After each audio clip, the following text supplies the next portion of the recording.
दोस्तों, आज हम लोग आपके सामने प्रकाश का परावर्तन यानी रिफ्लेक्शन ऑफ लाइट चैप्टर लेके आया है। मैं पढ़ाने से पहले आपको ये बता दूं कि मैंने अपने पिछले कई वीडियो मैथ्स के 2 चैप्टर्स जैसे कि अर्थमेटिक प्रोग्रेशन और ट्रिगोनोमेट्रिक के पूरा बोर्ड्स के लिए कंप्लीट क्वेश्चन का सिलेबस एनसीईआरटी का और पूरा कॉन्सेप्ट के साथ प्रीवियस ईयर पढ़ाया। आज मैं आपके सामने साइंस का नया चैप्टर लेके आया हूँ जिसको रिफ्लेक्शन ऑफ लाइट समझेंगे।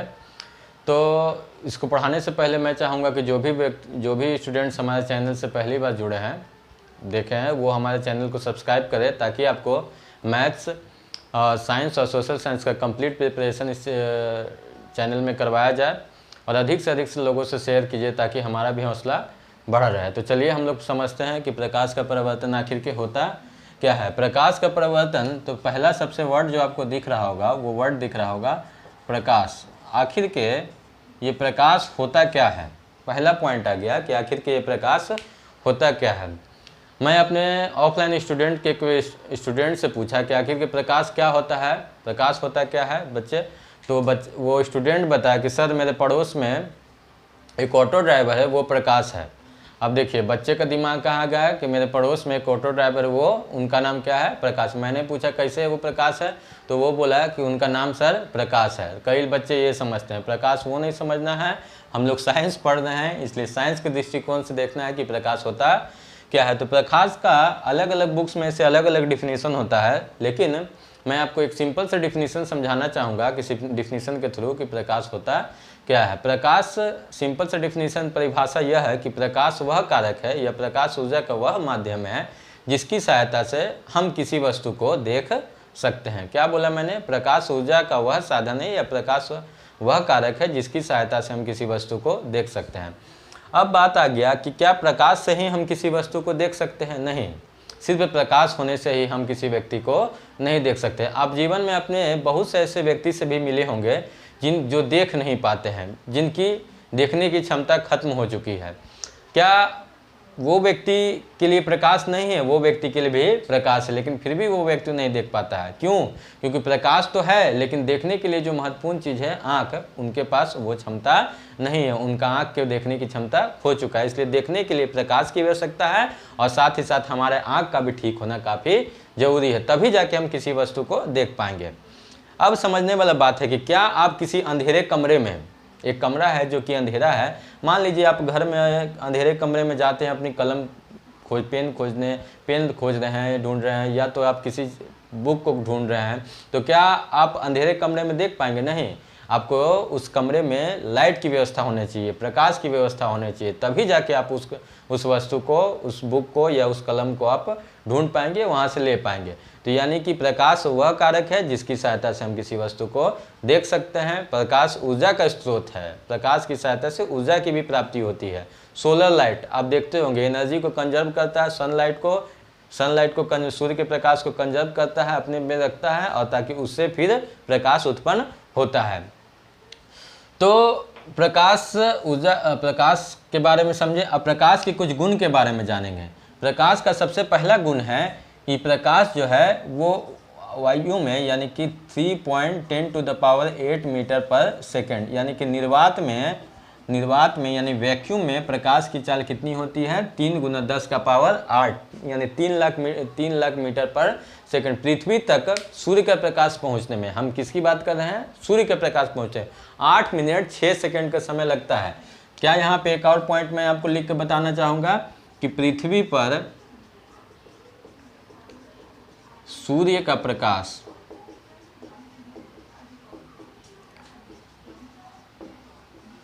पहुंचने में 8.6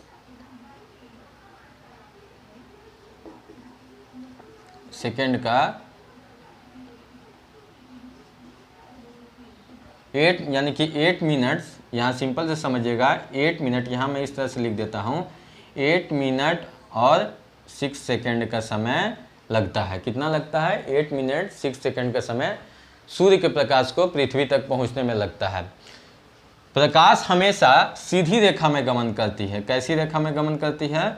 सीधी रेखा में गमन करती है। प्रकाश कैसी रेखा में गमन करती है? सीधी रेखा में गमन करती है। क्या बोला मैंने कि प्रकाश जो है प्रकाश क्या है? तो प्रकाश वह कारक है जिसकी सहायता से हम किसी वस्तु को देख सकते हैं। प्रकाश की चाल, सूर्य के प्रकाश की चाल निर्वात में 3 गुना 10⁸ मीटर प्रति सेकंड होता है।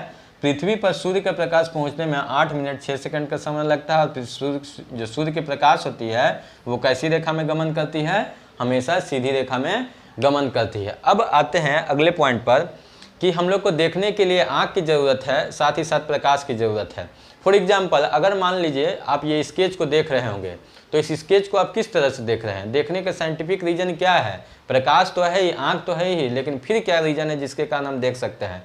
तो प्रकाश को, तो किसी भी वस्तु को देखने के लिए इस वस्तु पे, मान लीजिए मेरे हाथ में एक स्केच है, अगर इस पे किस मार्कर है, इस पे अगर प्रकाश पड़ता है तो पड़ने के बाद सीधे हमारे आंखों तक आता है। मतलब इस वस्तु से जब प्रकाश टकराया तो टकराने के बाद सीधे हमारे यहाँ तक आंखों तक आता है, तब जाके हमारे आंखों पे इसका इमेज बनता है, तब जाके हम किसी वस्तु को देख पाते हैं। तो सिंपल सी चीज़ है, जो भी वस्तु हम देख पाते हैं उस पर प्रकाश पड़ने के बाद सीधे हमारे आंखों तक आती है, तब जाके हम उसी वस्तु को देख पाते हैं। अगर नहीं आए तो हम उस वस्तु को नहीं देख पाएंगे। मैं आपको एक एग्जाम्पल की सहायता से समझाना चाहूँगा। मान लीजिए ये एक गड्ढा है। फॉर एग्जाम्पल, ये एक गड्ढा है, जो ज़मीन में गड्ढा है, इसमें एक गेंद गिर गई है। आपकी क्या गिर गई है? इसमें एक गेंद गिर गई है। इस गड्ढे की हाइट है 5 मीटर। ऊपर से अगर आप इस वस्तु को देख रहे हैं, कोई व्यक्ति है जो ऊपर से देख रहा है, मान लो ये नाम का पर्सन है, इस वस्तु को, मतलब गेंद को अगर ऊपर से देख रहा है तो ये वस्तु को वो देख पाएगा। क्यों? क्योंकि इस वस्तु पे जब प्रकाश पड़ता है तो पड़ने के बाद सीधे हमारे व्यक्ति के आंखों तक जाता है और आंखों पे इसका इमेज बनता है रेटिना पर, तब ये वस्तु को देख पाता है। अगर इसी वस्तु को हम 5000 या 500 मीटर की गहराई पे गिरा देते हैं, मान लीजिए इसी गेंद को हम 500 मीटर की गहराई पे गिरा देते हैं और इस गेंद पे देखना चाहता है व्यक्ति, तो क्या दिखेगा? आप कहेंगे कि ये वस्तु हमें नहीं दिखेगा। क्या रीजन है? इस वस्तु पे प्रकाश पड़ने के बाद, प्रकाश यहाँ से आने के बाद सीधे हमारे आंखों तक प्रवेश किया तो हम वस्तु को देख पाए। लेकिन 500 मीटर की गहराई वाले गड्ढे में क्या हुआ कि जब हम गेंद को देखना चाहे तो ये गेंद हमें नहीं दिख पाया। क्यों? क्योंकि इस वस्तु पे प्रकाश तो आया और प्रकाश आने के बाद हम आया, लेकिन हमारे आंखों तक पहुंच अधिक गहराई होने के कारण इस वस्तु का प्रकाश टकराने के बाद हमारे आंखों तक नहीं पहुंच पाया। अन्यथा हम इस वस्तु को, इस गेंद को नहीं देख पाए, जबकि इस गेंद को देख पाए। सिंपल सी चीज, प्रकाश वह कारक है जिसकी सहायता से किसी वस्तु को देख पाते हैं। प्रकाश की निर्वात में चाल 3 गुना 10⁸ मीटर प्रति सेकंड होता है। पृथ्वी पर प्रकाश पहुंचने में 8 मिनट 6 सेकंड का समय लगता है। और प्रकाश हमेशा कैसी रेखा में गमन करती है? सीधी रेखा। मतलब light always follows straight line, straight पथ, यानी कि सीधी रेखा में गमन करती है। किसी भी वस्तु को हम कब देख पाते हैं? जब उस वस्तु पर प्रकाश पड़ती है और पड़ने के बाद सीधे हमारे आंखों तक आती है, तभी जाके हम उस वस्तु को आसानी से देख पाते हैं। अगर उस वस्तु से टकराने के बाद हमारे आंखों पर प्रकाश नहीं आए तो हम उस वस्तु को नहीं देख पाएंगे। तो अभी मैं टॉपिक पे पहुंचूंगा, उससे पहले मैं आपको और एक चीज़ समझाना चाहूँगा कि किसी वस्तु को हम कलरफुल कैसे देख पाते हैं। ये बात आप कभी सोचिएगा। जैसे मान लीजिए, आपको मैं एग्जाम्पल की सहायता से समझाना चाहूँगा कि फॉर एग्जाम्पल, ये हमारे हाथ में एक गुलदस्ता है जो कि फूल है। इसमें बहुत सारे डिफरेंट कलर्स के अलग अलग फ्लावर्स हैं। ये आर्टिफिशियल है, नेचुरल नहीं, यानी कि कृत्रिम है, मानव द्वारा बनाया गया है, प्राकृतिक नहीं है। आप इसमें देख रहे होंगे कि आपको डिफरेंट कलर्स के चीज़ दिख रहे हैं। आप इसमें देख रहे होंगे कि आपको डिफरेंट कलर्स के फ्लावर्स दिख रहे होंगे। रेड भी दिख रहे होंगे, हल्का ग्रीन भी दिख रहे हैं, ब्लू भी दिख रहे हैं, या पिंक कलर भी, येलो कलर भी। तो आप देख रहे होंगे कि अलग अलग कलर्स को हम लोग अच्छे तरीके से देख पाए। इसके पीछे क्या रीज़न है? हर ऑब्जेक्ट का अलग अलग कलर हम लोग कैसे देख पाते हैं? इसको हम लोग इस तरह से देख पाते हैं कि आपने देखा होगा कि आकाश में जब रेनबो बनता है तो उसमें 7 डिफरेंट कलर होते हैं।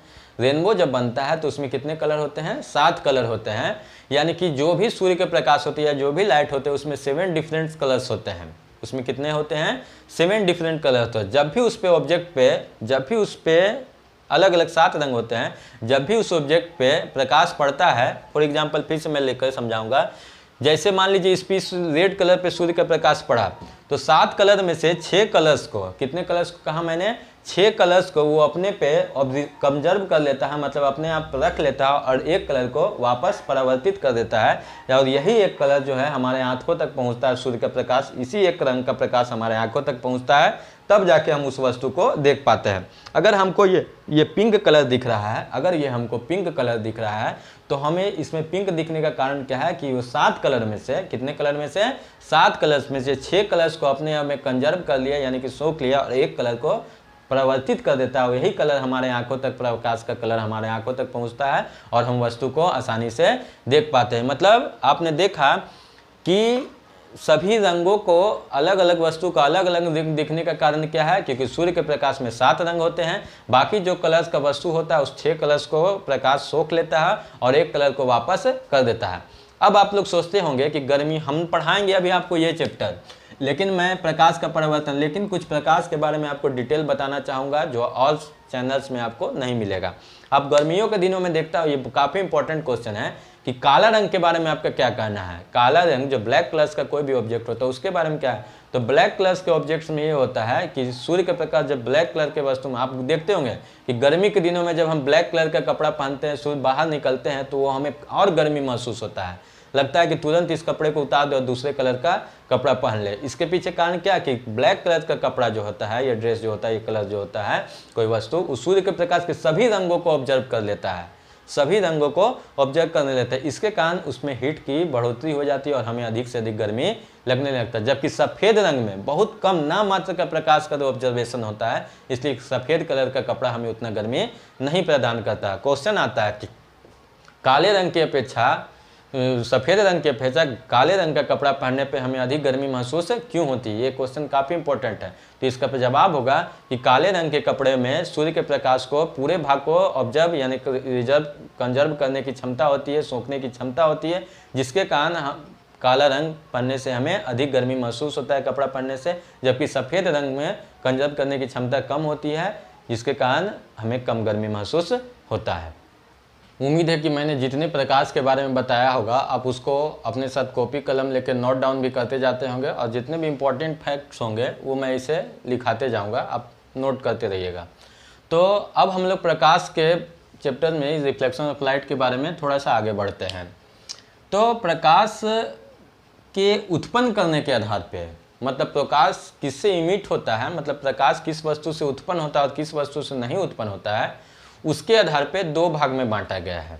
उसके आधार पे 2 भाग में, प्रकाश उत्पन्न करने के आधार पे, क्या बोला मैंने, प्रकाश उत्पन्न कर जिस वस्तु, तो उसका 2 पार्ट होता है। पहला पार्ट होता है दीप्त, जिसे इंग्लिश में लुमिनियस कहते हैं, और दूसरा प्रकाश उत्पन्न के आधार पे अदीप्त, जिसे कि हम नॉन लुमिनियस बोलते हैं। पहला मैंने क्या बताया, दीप्त जिसे लुमिनियस कहते हैं, और अदीप्त मतलब नॉन लुमिनियस। आप सुनते होंगे लुमिनियस बैटरी इन्वर्टर्स में यूज होता है, जो कि लाइट इमिट करता है, बैटरी इमिट नहीं करता है, उससे मिलने वाले एनर्जी को कन्वर्ट करके लाइट में बदला जाता है। तो दीप्त और अदीप्त, दीप्त किसे कहेंगे, जिस वस्तु से प्रकाश उत्पन्न हो उसे हम दीप्त कहेंगे, और जिस वस्तु से प्रकाश उत्पन्न नहीं हो उसे हम अदीप्त कहेंगे। क्या कहा मैंने, जिस वस्तु से प्रकाश उत्पन्न हो उसे हम दीप्त कहेंगे, और जिस वस्तु से प्रकाश उत्पन्न नहीं हो उसे अदीप्त कहेंगे। अब दीप्तमान क्या हो गया, जैसे सिंपल सा चीज़ समझिए, दीप्त वस्तु को भी, जैसे दीप्त में बहुत सा वस्तु आ गया, टॉर्च हो गया, कैंडल हो गया, टॉर्च हो गया, इन्वर्टर का जो लाइट हो गया, ये मरकरी हो गया, बल्ब हो गया, ये सब दीप्तमान वस्तु है। आप दिवाली के दिनों में देखते होंगे अलग अलग रंग बिरंगे रंग लगे होते हैं, रंग कलर्स के लाइट लगे होते हैं। दुर्गा पूजा का भी पर्व आने वाला है, उसमें आप देखेंगे अगर हो भगवान की दया से सभी स्थिति, अगर परिस्थिति सही रहा तो इस बार दुर्गा पूजा भी त्यौहार हम लोग धूमधाम से मनाएंगे। तो उसमें भी आप देखते होंगे कि डिफरेंट कलर्स के लाइट्स होते हैं, अलग अलग तरह का रंग बिरंगा। तो जिस वस्तु से प्रकाश उत्पन्न हो उसे दीप्त, और जिससे नहीं हो उसे अदीप्त। दीप्त में भी 2 तरह से आप बांट सकते हैं, प्राकृतिक और दूसरा कृत्रिम। प्राकृतिक को इंग्लिश में नेचुरल कहेंगे और कृत्रिम को आर्टिफिशियल कहेंगे। कई ऐसे वस्तु प्राकृतिक वस्तु है, प्राकृतिक है जो प्रकृति से प्राप्त है, जिससे प्रकाश उत्पन्न होता है। फॉर एग्जाम्पल आप देखते होंगे सूर्य के प्रकाश, देखे होंगे सूर्य क्या कोई मानव बना है, नहीं, वो नेचर द्वारा आपरूपी बना हुआ वस्तु है, उससे प्रकाश उत्पन्न होता है। इसमें आप एग्जाम्पल में रख सकते हैं क्या, सूर्य उसके बाद स्टार्स, जो सूर्य भी एक प्रकार का तारा है, वो ज्योग्राफी में SST में पढ़ने को आएगा, लेकिन सूर्य हो गए, तारे हो गए यानी कि स्टार्स हो गए। और एक है, आप देखते होंगे रात्रि के दिनों में, गर्मियों के दिनों में एक छोटा सा कीट होता है, कीड़ा, उसमें जुगनू, जिसको बोलचाल के भाषा में गांव में लोग कहते हैं जुगनू, यानी उससे भी देखते होंगे कि आप छोटा सा उसके पीछे बैक साइड से लाइट निकलता है, वो भी एक प्रकार का है। तो होता क्या है कि प्राकृतिक वस्तु, प्राकृतिक दीप्त में, दीप्त क्या है, तो वैसे वस्तु जिससे प्रकाश उत्पन्न, उसे दीप्त कहते हैं। दीप्त को भी दो भाग में बांट सकते हैं, प्राकृतिक और कृत्रिम। प्राकृतिक वाली वस्तु है जिससे कि प्रकाश उत्पन्न, उसे प्राकृतिक दीप्त कहेंगे। और कृत्रिम क्या, जैसे कि आप बोल सकते हैं मरकरी यानी ट्यूबलाइट। इसके बाद आप हो गया कैंडल यानी कि मोमबत्ती। और बहुत से एग्जाम्पल्स हैं जो आप समझ सकते हो। अदीप्त में कौन सा एग्जाम्पल ले सकते हैं? अदीप्त में जो आपके हाथ में कलम हो, जिससे प्रकाश उत्पन्न होता है, नहीं होता, ये वस्तु से प्रकाश का परावर्तन करते हैं। तो प्रकाश बताया मैंने, प्रकाश वह कारक है जिसकी सहायता से हम किसी वस्तु को देख सकते हैं। प्रकाश उत्पन्न करने के आधार पर वस्तु का मैंने दो प्रकार बताया, दीप्त और अदीप्त। जिस वस्तु से प्रकाश उत्पन्न हो उसे दीप्त कहेंगे, आप लिखते जाइएगा। जिस वस्तु से प्रकाश उत्पन्न हो उसे दीप्त कहेंगे। और दीप्त को भी दो भाग में, प्राकृतिक वाले दीप्त और कृत्रिम वाले दीप्त। प्राकृतिक वाले जैसे सूर्य, तारा, और एक एग्जाम्पल बताया जुगनू का कीड़ा। कृत्रिम में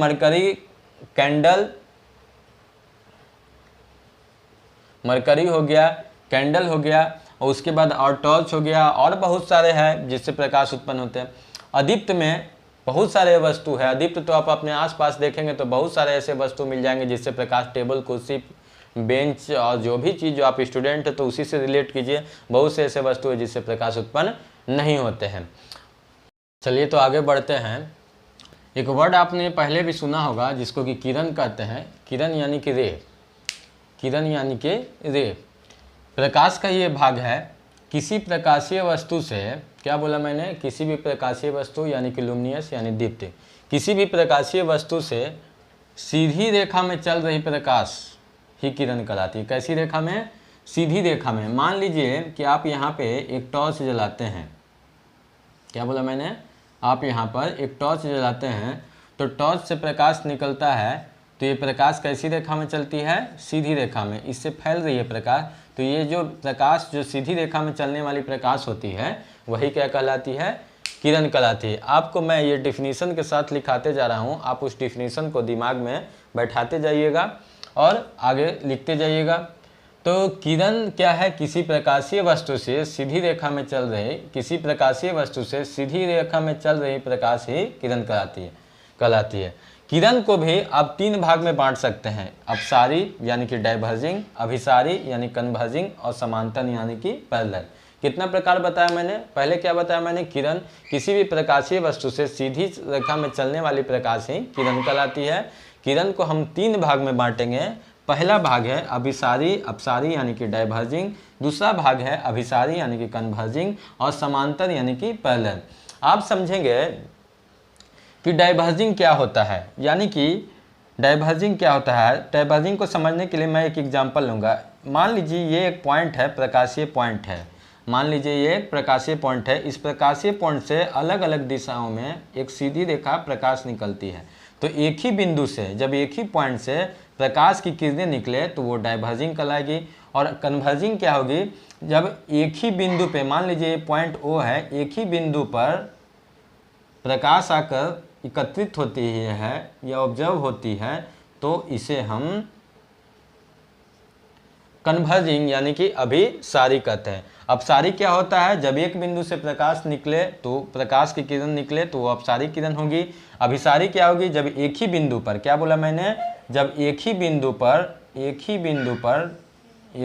पर क्या बोला मैंने, एक ही बिंदु पर प्रकाश आकर पड़े तो उसे अभिसारी। और पैरेलल आप समझने को, वैसी प्रकाश की किरणें जो सीधी रेखा में तो हो और साथ ही साथ एक क्या हो, पैरेलल हो। पैरेलल हो मतलब समानांतर हो। तो समानांतर क्या कहते हैं, किसे कहते हैं? जब एक लाइन और दूसरे लाइन के बीच की दूरी हमेशा एक समान हो और कभी ये लाइंस एक दूसरे को आपस में प्रतिच्छेद न करे, इंटरसेप्ट नहीं करे, तो इसे हम लोग समांतर कहते हैं। क्या बोला मैंने? जब एक रेखा दूसरे रेखा के बीच की दूरी हमेशा एक समान हो, चाहे वो उनसे हम कितना ही आगे बढ़ा दे, एक समान हो और एक दूसरे को कभी प्रतिच्छेद ना करती हो तो उसे हम समानांतर कहेंगे।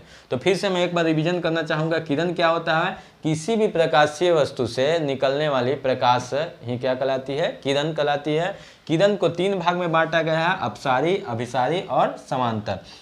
अपसारी, अभिसारी और समांतर। अंग्रेजी में इसे डाइवर्जिंग, कन्वर्जिंग और पैरेलल रे कहते हैं। डाइवर्जिंग क्या होगा? जब एक ही बिंदु से, क्या बोला मैंने, जब एक ही बिंदु से प्रकाश निकलती हो, उत्सर्जित होती है, तो उसे हम लोग डाइवर्जिंग कहेंगे। दूसरा नंबर है अपसारी, जब एक बिंदु पर प्रकाश आकर पड़े, जब एक ही बिंदु पे प्रकाश अन्य दिशाओं से आकर पड़ती है तो उसे हम लोग अभिसारी कहते हैं। और समांतर क्या होगा? जब समांतर किरण क्या होंगी? जब एक किरण दूसरे किरण के आपस में क्या हो? समानांतर हो, उसकी दूर की बीच की दूरी हमेशा एक समान हो, तो उसे ही हम समानांतर किरण कहेंगे। आप इन सभी चीज़ों को डिफिनीशन जो मैं बोल रहा हूँ पॉज करके आप लिखते जाएंगे। अगर मैं हर एक का डिफिनीशन लिखूँ तो उसमें अधिक समय जाएगा, इसलिए मैं चाहूँगा कि हर एक पॉइंट को समझाने में समय दूँ और आप खुद से ही इसे नोट डाउन करते जाएंगे। चलिए, तो हम लोगों ने जहाँ तक पढ़ा उससे आगे बढ़ते हैं।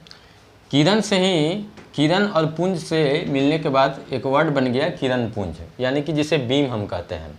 आखिर की लाइट और बीम यानी कि ये क्या होता है? समझने वाला बात है। किरण पुंज क्या होता है? किरण पुंज प्रकाश जब भी गमन करता है तो समूह में गमन करता है, यानी ग्रुप में, यानी प्रकाश के समूह को ही हम लोग किरण पुंज कहते हैं। किसी भी प्रकाशीय स्रोत से निकलने वाले प्रकाश के समूह को ही हम लोग किरण पुंज कहेंगे। क्या कहेंगे? किसी भी प्रकाशीय स्रोत से, फिर से मैं बोल रहा हूँ, किसी भी प्रकाशीय स्रोत से निकलने वाले प्रकाश के समूह को ही, किसके समूह को ही? प्रकाश के समूह को ही क्या कहेंगे? किरण पुंज कहते हैं। क्या कहते हैं? किरण पुंज कहते हैं। किसी भी प्रकाशीय स्रोत से प्रकाश के समूह जो निकलती है उसे हम किरण पुंज कहते हैं। अभी मैंने आपको प्रकाश उत्पन्न करने के आधार पर वस्तु के 2 प्रकार बताया था। अभी मैं बता रहा हूँ कि प्रकाश किसी वस्तु से पार करता है अन्यथा नहीं पार करता है, उसके आधार पर हम आपको 3 प्रकार के वस्तु के बारे में बताना चाहेंगे। किसी से पास करता है तो किसी से पास नहीं करता है। पहला नंबर है पारदर्शी, दूसरा है अपारदर्शी, इसे पारदर्शी। ट्रांसपेरेंट, ट्रांसलूसेंट, ओपिक्यू, इसे इंग्लिश में कहते हैं ट्रांसपेरेंट, ट्रांसलूसेंट, ओपिक। पारदर्शी क्या होता है? नाम से ही पता चला, पारदर्शी, जिस वस्तु से प्रकाश आर पार हो सके उसे हम पारदर्शी कहेंगे। क्या हुआ? शीशे से, शीशा यानी कांच से क्या प्रकाश पार होगा? तो आप कहेंगे कि होगा। तो शीशा हो गया पारदर्शी वस्तु। सिंपल सा चीज़ समझिए, जब हम बल्ब देखते हैं या मरकरी देखते हैं तो वो क्या होता है उसमें, या टॉर्च देखते हैं तो टॉर्च में भी आप पाते होंगे कि फ्रंट में उसके इस तरह से फ्रंट में शीशा होता है और इसी से प्रकाश क्या होता है? पूरी आसानी तरीके से पार होता है। तो शीशा एक प्रकार का पारदर्शी वस्तु हो गया। जिस वस्तु से प्रकाश आर पार हो सके उसे पारदर्शी और जिससे पार ना हो सके उसे अपारदर्शी। 2 डिफिनीशन मैंने आपको कि किरण पुंज भी बताया, पारदर्शी बताया, अपारदर्शी बताया। पारभासी क्या होता है? पारभासी ये दोनों का मिक्सचर है, मतलब जिस वस्तु से प्रकाश का कुछ भाग पास हो सके और कुछ भाग पास नहीं हो सके। जैसे मान लीजिए एक शीशा हम लेते हैं जो किसी भी तरह से उसमें स्क्रैच नहीं हो, यानी कि किसी भी तरह से उसमें स्क्रैच नहीं हो। एक शीशा ऐसा लेते हैं जिसमें कि पूरी तरह से स्क्रैच हो, कहीं पे स्क्रैच हो कहीं पे स्क्रैच ना हो, तो घिसे हुए शीशा, क्या बोला मैंने? घिसा हुआ शीशा, उससे प्रकाश का कुछ अंश पास करेगा जबकि कुछ अंश पास नहीं करेगा। तो वैसे वस्तु जिससे प्रकाश का कुछ अंश पास करे, पार हो सके, आर पार हो सके और कुछ अंश आर पार ना हो सके, उसे ही हम कहेंगे पारभासी। पारदर्शी और अपारदर्शी शब्द से मिलकर दोनों के अर्थ को समझने के बाद हम समझेंगे पारदर्शी। फिर से एक बार मैं रिवीजन करना चाहूँगा, आप पॉइंट उतारते जाएंगे। किरण पुंज, किसी भी प्रकाशीय वस्तु से प्रकाश के जो समूह निकलते हैं उसे ही हम किरण पुंज कहते हैं। पारदर्शी क्या होगा? जिस वस्तु से प्रकाश आर पार हो सके उसे पारदर्शी यानी कि ट्रांसपेरेंट। ट्रांसलूसेंट यानी अपारदर्शी क्या होगा? जिस वस्तु से प्रकाश आर पार न हो सके। जैसे कि आप अपने दैनिक जीवन में बहुत से वस्तु को देखते होंगे, टीन, दीवार, ईंट, पत्थर, लकड़ी, या हमारे शरीर से या प्रकाश आर पार नहीं हो सकते हैं। फिर उसके बाद आ गया पारभासी, जिस वस्तु से प्रकाश का कुछ भाग पास करे या कुछ भाग पास नहीं करे। एक एग्जाम्पल और मैं देना चाहूँगा आपको, तेल लगा हुआ कागज़ यानी कि ऑयली पेपर, उस ऑयली पेपर जहाँ पे तेल लगा है या कुछ भाग में तेल नहीं लगा हुआ है तो उसको भी आप गौर कीजिएगा, तो उसमें से कुछ प्रकाश का पास होगा, कुछ प्रकाश आर पार नहीं होगा, उसे हम कहेंगे पारभासी। आप एक एक पॉइंट को काफ़ी अच्छे तरीक़े से समझिएगा। चलिए तो अब हम लोगों ने जो चैप्टर का नाम दिया था प्रकाश का परिवर्तन, जो कि काफ़ी इंपॉर्टेंट है, हर साल बोर्ड्स एग्जाम में इस प्रकाश के परिवर्तन चैप्टर से 3 या 4 नंबर के क्वेश्चन पूछे जा सकते हैं या 5 के पूछे जा सकते हैं, ऑब्जेक्टिव और सब्जेक्टिव मिला के। इसलिए जो भी इस चैप्टर का सबसे इम्पोर्टेंट पार्ट था प्रकाश का परिवर्तन, हम उसी के बारे में समझेंगे। अभी आप देख रहे होंगे कि मैं एक एक करके यहाँ पे 6 पॉइंट्स लिखा हूँ।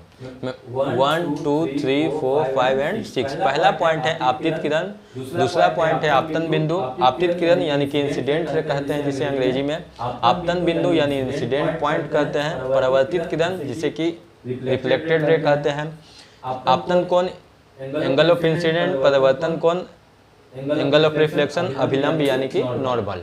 हम एक एक के बारे में बारीकी से, काफ़ी इंपॉर्टेंट है इस चैप्टर को, जिसे कि हम समझेंगे। तो इसे मैं आपके एक चित्र के माध्यम से समझाना चाहूँगा कि रिफ्लेक्शन ऑफ लाइट यानी प्रकाश का परिवर्तन होता क्या है। तो चलिए समझते हैं। मान लीजिए ये एक प्लेन सरफेस है,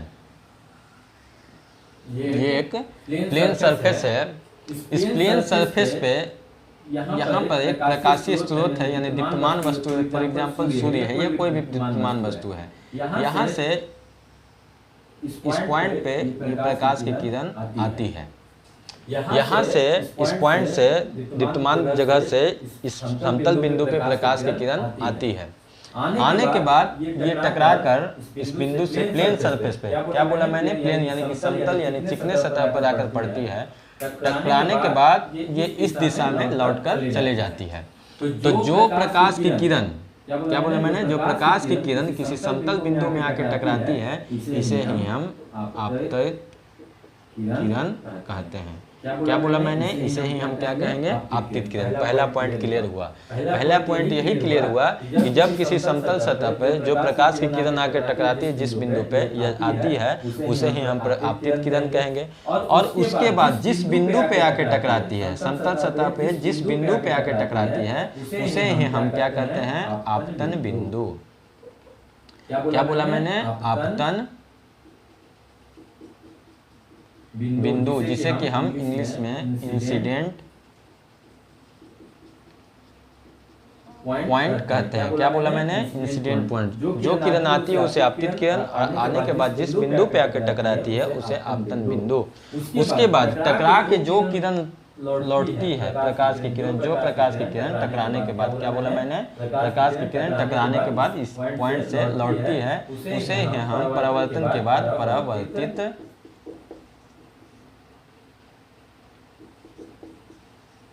किरण कहते हैं। क्या कहते हैं, परावर्तित किरण।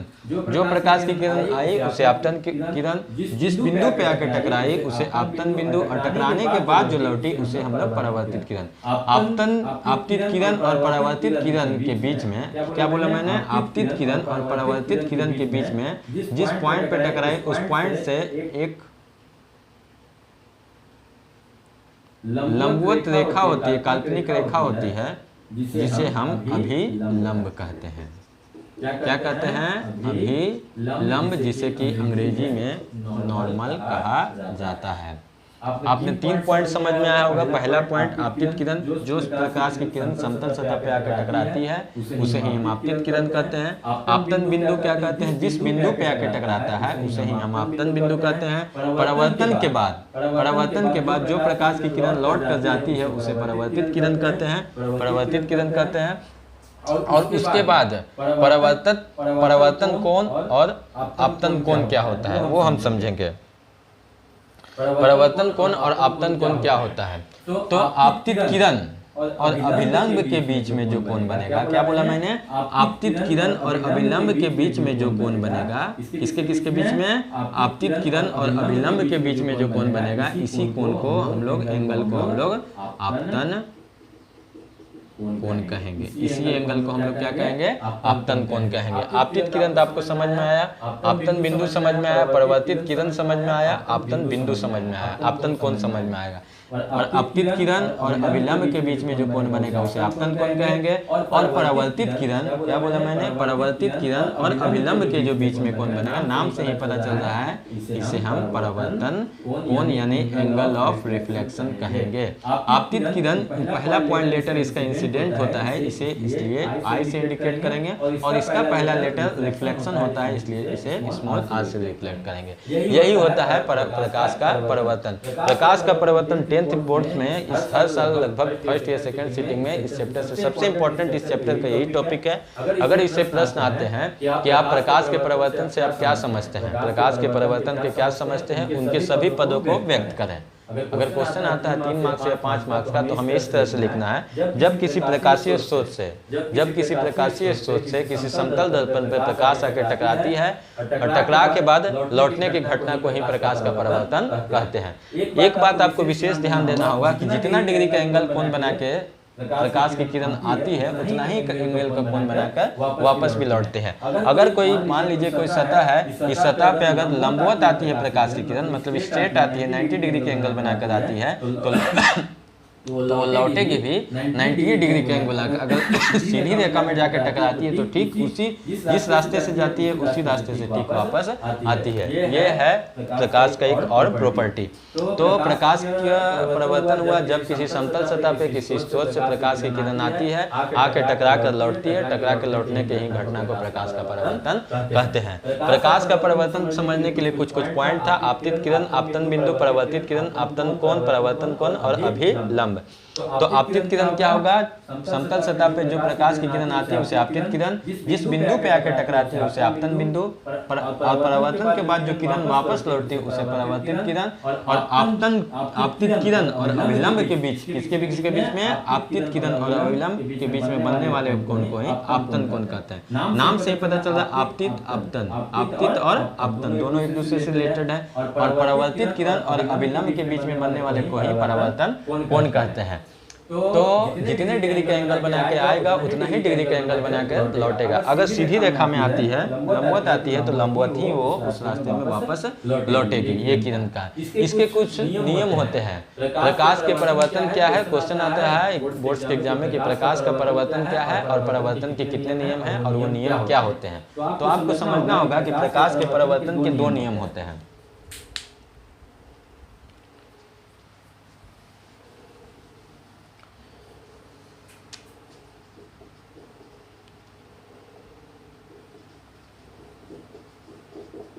इसके परावर्तन के 2 नियम होते हैं। पहला नियम होता है आपतन कोण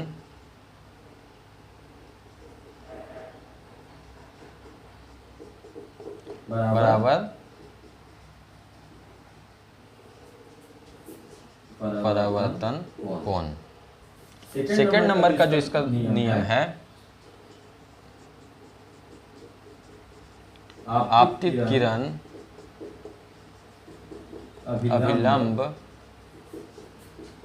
और परावर्तित किरण एक ही